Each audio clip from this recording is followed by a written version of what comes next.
오늘도 하나님의 말씀 앞으로 나오신 귀한 성도님들 주님의 이름으로 환영하고 축복합니다. 오늘 이 새벽에 우리에게 주신 하나님의 말씀을 잘 받으셔서 말씀의 성취를 보게 되는 성도님들 되시기를 축복합니다.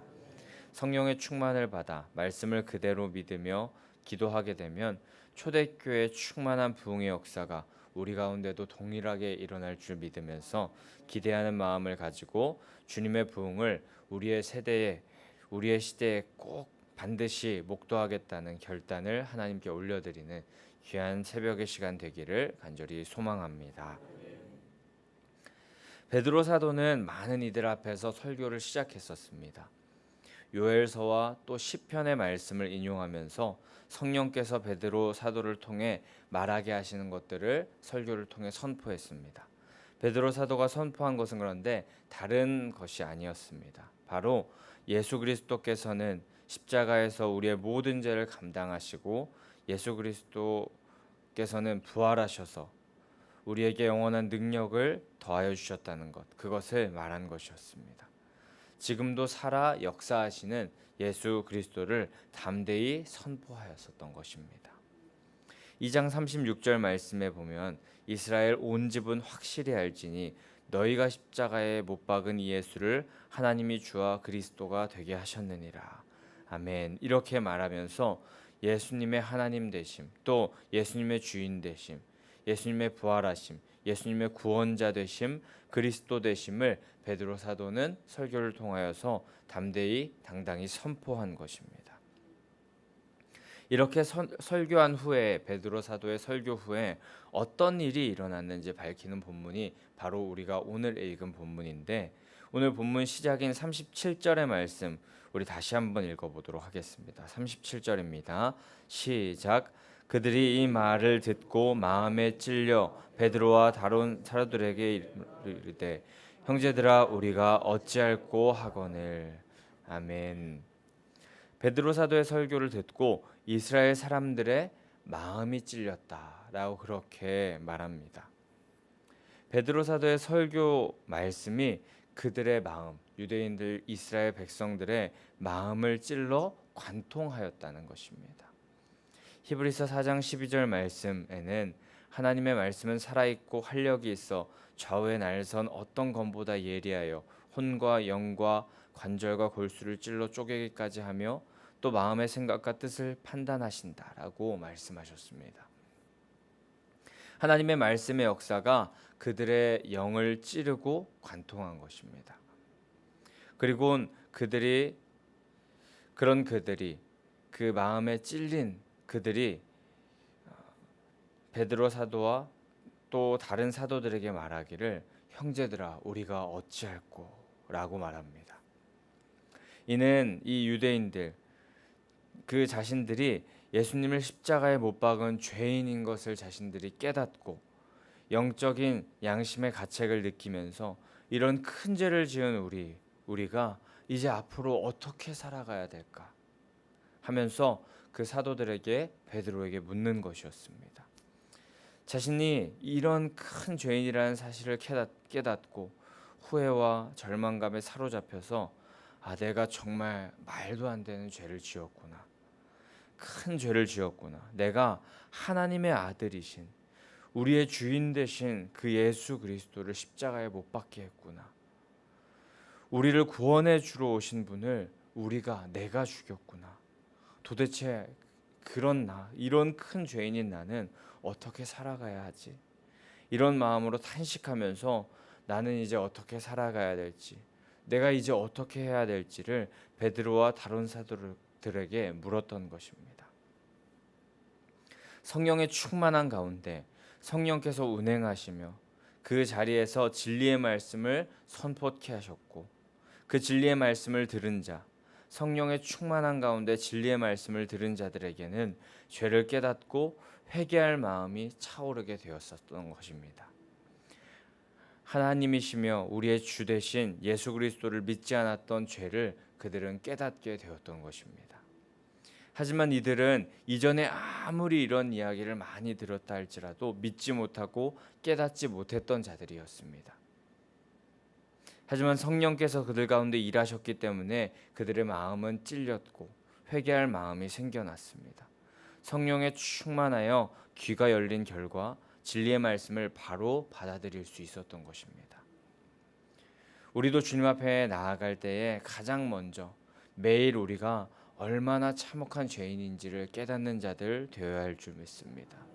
그래야 은혜가 되기 때문입니다. 매일 우리가 받아 누리는 모든 것들이 당연하다 생각하며 살아간다면 우리가 받은 은혜는 은혜가 되지 못할 것입니다. 복음이 되지 못합니다. 겸손히 낮아져서 성령의 충만한 가운데 내가 얼마나 큰 죄인인지를 깨달을 때 우린 십자가와 부활의 능력과 또 그 은혜를 감사함으로 누릴 수 있게 됩니다. 또한 내가 죄인임을 깨닫고 탄식하며 찔림을 받는 것, 오늘 유대인들이 이스라엘 백성들이 찔림을 받았던 것, 그것은 영적인 감각이 다시금 살아난다, 살아있다는 것을 뜻하는 것이기도 한데 우리에게 굳어진 마음에서 부드러운 마음, 새 영, 살아있는 영이 있다는 것을 의미하기도 하는 것입니다. 누군가가 자꾸 나를 찌르는데, 칼로 나를 자꾸 찌르는데 무감각하다면, 우리가 감각이 없다면 내가 죽어가는 줄도 모르고 어느 순간 계속하여서 찔리다가 계속하여서 피를 흘리다가 죽게 되어 버릴 것입니다. 아픈 것, 고통을 느끼는 것, 그것 또한 우리에게 은혜인 것입니다. 죄인임을 깨닫고 마음에 찔려 아픔과 고통의 자리로 나아가매 감사하는 우리들 되기를 소망합니다. 그것이 우리 죄인들의 당연한 반응이고 아버지 하나님의 큰 은혜와 부흥을 만날 첫 걸음을 내딛는 것인 줄 믿습니다. 그렇게 마음에 찔려하는 이들에게 베드로 사도는 이렇게 말합니다. 38절에 보면 너희가 회개하여 각각 예수 그리스도의 이름으로 세례를 받고 죄 사함을 받으라. 그리하면 성령의 선물을 받으리니. 아멘. 베드로 사도의 설교를 들은 사람들에게 어떤 삶의 자세를 가져야 하는지 말하는데 그것은 바로 회개 그리고 세례를 받고 죄 사함을 받는 것이었습니다. 회개를 원어적으로 그 의미를 살펴보게 되면 이런 의미를 갖고 있다고 합니다. 죄와 불신에서 떠나 그리스도를 향하여 마음의 방향을 바꾼다 라는 의미가 회개의 의미를 의역하면 이런 의미가 된다고 합니다. 죄인임을 깨달은 것에서 멈추면 안 되는 것입니다. 거기서 한 발짝 더 나아가 죄를 고백하는 단계까지 이르러야 한다는 것입니다. 죄의 고백은 능력이 있습니다. 요한일서 1장 9절에서 10절 말씀에 만일 우리가 우리 죄를 자백하면 그는 미쁘시고 의로우사 우리 죄를 사하시며 우리를 모든 불의에서 깨끗하게 하실 것이요 만일 우리가 범죄하지 아니하였다 하면 하나님을 거짓말하는 이로 만드는 것이니 또한 그의 말씀이 우리 속에 있지 아니하니라. 아멘. 진리의 말씀으로 말미암아 죄를 깨달았다면 자연스럽게 죄를 고백하며 회개하는 자리로 나아가야 하는 것입니다. 그렇게 할 때에 우리의 죄를 사하시며 모든 불의에서 깨끗하게 이전 것은 지나가고 새 것으로 만들어 주시는 하나님을 만날 수 있는 것입니다. 그리고는 세계를 받아 예수 그리스도의 자녀, 또 이 교회의 일원, 또 부흥의 역사에 앞장서는 사람이 되어야 하고 또 어찌할꼬 탄식하는 그 마음속 염려하고 근심하는 마음이 있었지만 그것을 떨쳐버리고 죄사함을 받는 자리로 나아가야 합니다. 예수님을 십자가에 못 박았다는 생각으로 계속하여서 찾아올 수 있는 죄책감의 그런 마음, 그 늪에서 자유해지길 원하시는 하나님의 마음을 베드로 사도는 전하고 있는 것이었습니다. 성도님들, 오늘 이 새벽 우리에게 이 사도행전 2장 37에서 42절의 말씀을 묵상하게 하시는 것, 그 의미는 회개와 죄사함의 은혜를 우리에게 더하여 주시려는 하나님의 사랑과 큰 계획의 뜻인 줄 믿습니다. 주님을 주인으로 인정하지 않은 근원적인 죄를 깨닫고 모든 순간 내가 주인 되어 행동했던 우리들의 죄악이 있다면 오늘 이 새벽의 시간 다 회개하는 시간 되어야 할 줄 믿습니다. 생각나게 하시는 죄악을 회개하여 우리가 주님 앞에 더 가까이 나아가길 소망한다면 우리 모두에게도 이 유대인들에게 이스라엘 백성에게 주셨던 성령의 선물을 허락하여 주실 줄 믿습니다. 우리의 죄를 깨닫게 하여 달라고 우리 기도하고 또 우리의 죄를 회개하며 나아간다면 우리들에게도 반드시 주님은 큰 자유함을 허락하여 주시고 매일 새로운 은혜와 축복으로 충만하게 하시는 그런 하나님을 만나게 하실 줄 믿습니다. 그 은혜를 누리는 그 회개하고 세례를 받고 죄 사함을 받았던 유대인들과 같은 그 은혜를 누리는 이 새벽의 시간 되기를 간절히 소망합니다. 계속해서 39절의 말씀, 그 이후의 말씀을 조금 보도록 할 텐데 39절에는 베드로가 명했던 38절의 말은 자기의 38절의 말, 베드로가 이스라엘 사람에게 명령했던 38절의 말은 자신의 생각대로 명령한 말이 아니라 주 우리 하나님께서 약속하신 약속의 말씀임을 분명히 말하고 있습니다. 가정과 그래서 온 땅의 어떤 일라도 오늘 이 본문의 사건에서와 같이 성령의 충만해서 죄를 깨닫고 또 회개하며 주님 앞에 나아가는 모든 자들에게는 죄사함의 은혜가 더하여질 것이다 라는 것을 그 약속의 말씀을 선포하고 있습니다. 보편적인 하나님의 은혜를 넘치도록 부어주실 준비가 되었으니 약속의 말씀을 믿고 회개하며 나아간다면 죄사함의 은혜를 더하여 주신다는 성령의 충만한 은혜를 더하여 주신다는 하나님의 말씀을 베드로 사도는 계속하여 전하는 것입니다. 그리고는 베드로 사도는 다시금 여러 말로 확증하고 권하며 말하기를 너희가 이 패역한 세대에서 구원을 받으라 라고 40절에 말하고 있습니다. 이는 잘못된 방향, 패역한 세대라는 것은 잘못된 방향으로 가는 예수님을 믿지 않는 무리들, 그런 세대들, 그런 무리들, 그런 공동체에서 뛰쳐나와서 진리 되시며 우리의 진정 구원자 되신 예수 그리스도께로 방향을 전환하라라는 그런 의미였습니다. 진정 구원이 되시는 예수님을 향하여 나아가라고 선포하는 베드로 사도의 말인 것입니다.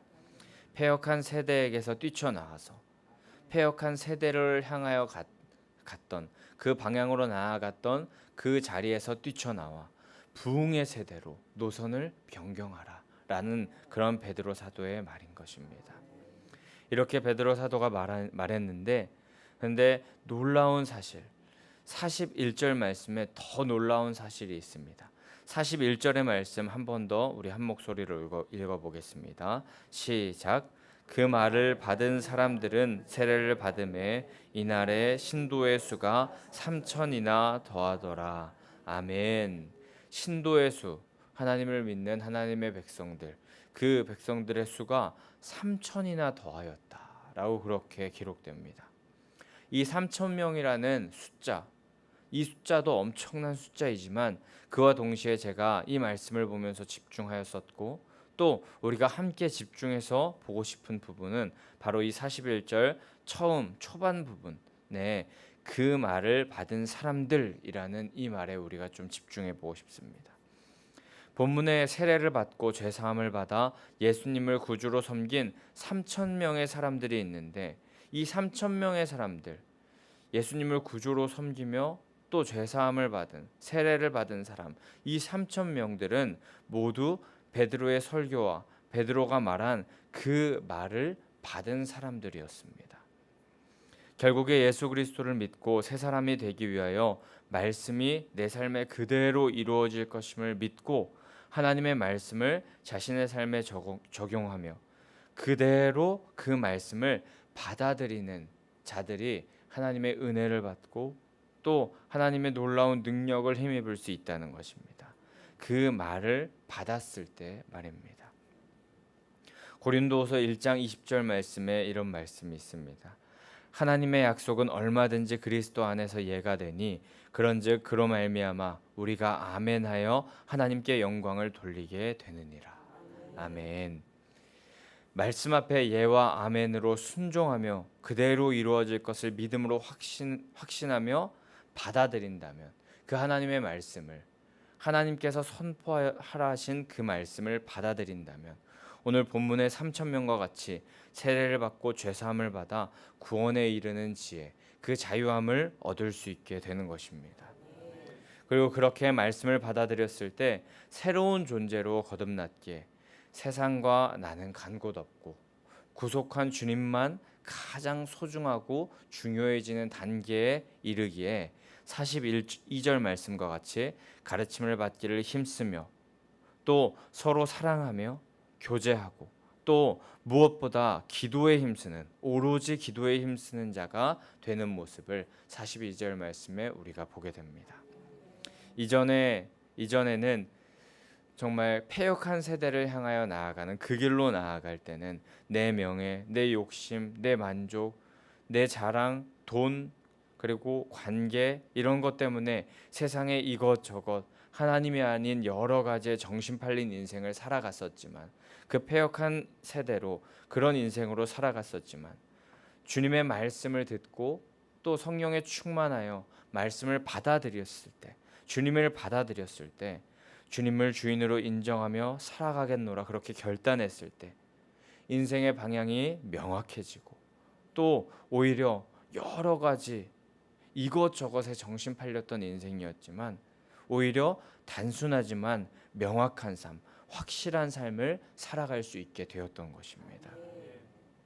세상 것에 정신 팔려 그 어느 것 하나 제대로 감당하지 못했던, 이것저것 여기도 발을 들이고 여기도 발을 들이며 이것저것 제대로 무엇 하나 감당하지 못했던 우리로 하여금 기준이 명확해진 가장 단순하지만 완벽한 인생을 살 수 있도록 하나님께서 인도하여 주시는 것입니다. 오늘 그런 하나님의 말씀을 믿음으로 받는 성도님들 되시기를 축복합니다.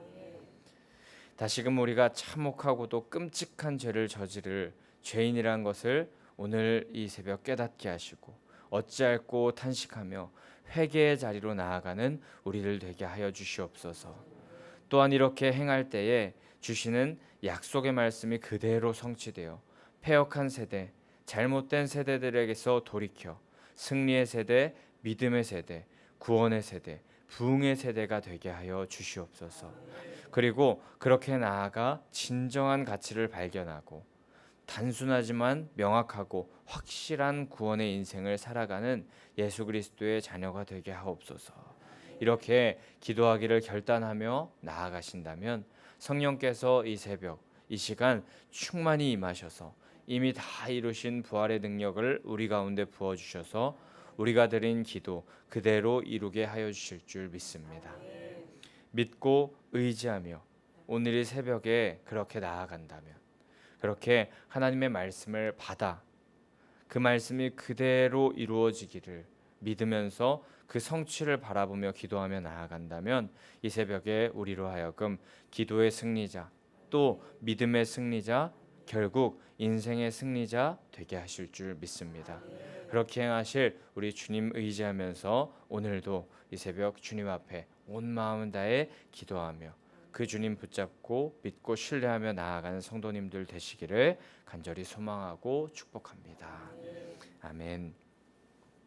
우리 그럼 이 시간에 함께 278장